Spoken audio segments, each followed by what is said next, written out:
Guys, நான் உங்கள் எஜ்விலாக் பேசுகிறேன். இன்றைக்கி நம்ம வீட்டில் வளர்க்குற மீனுக்கு சாப்பாடு காலின்னு சொல்லிட்டு பக்கத்தில் இருக்கிற ஸ்டோருக்கு போயிருந்தேங்க வாங்குறதுக்கு. ஜஸ்ட்டு ஃபிஷ்ஷுன்ற கடைக்கு தான் போயிருந்தோம். ஸோ அங்கே போய் பார்த்திங்கன்னா எவ்வளோ வெரைட்டியான மீனுங்கள்லாம் இருக்குது.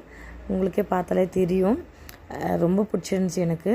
ஸோ நாங்கள் அங்கே தான் மீன் வாங்கியிருந்தோம். ரொம்ப நல்லா இருக்குங்க. 1.5 வருஷம் ஆச்சு. எந்த ஒரு இதுவும் இல்லை, எந்த ஒரு ஃபால்ட்டும் இல்லாமல் நல்ல மாதிரியாக இருக்குது. அதுக்கு தேவையானது எல்லாம் அதுக்கு தேவையான பெனிஃபிட்ஸ் எல்லாம் நம்ம வைக்கணும். வச்சா நம்ம கூட நல்லா இருக்கும். நம்ம எப்படி அது கூட பழகுறோமோ அப்படி தாங்க அது நம்ம கூட பழகும்.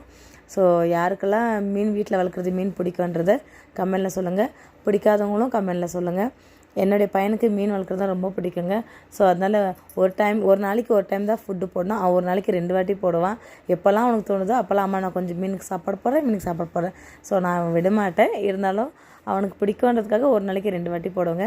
நீங்கள் யாருக்கெல்லாம் மீன் பிடிக்குன்றதை கமெண்டில் சொல்லுங்கள். என்னோடய சேனலுக்கு லைக் அண்ட் சப்ஸ்கிரைப் பண்ணுங்கள். ஓகே, நானும் போயிட்டு மீனுக்கு ஃபுட்டு வாங்கிட்டு வந்துட்டேன். ஓகே, பாய்.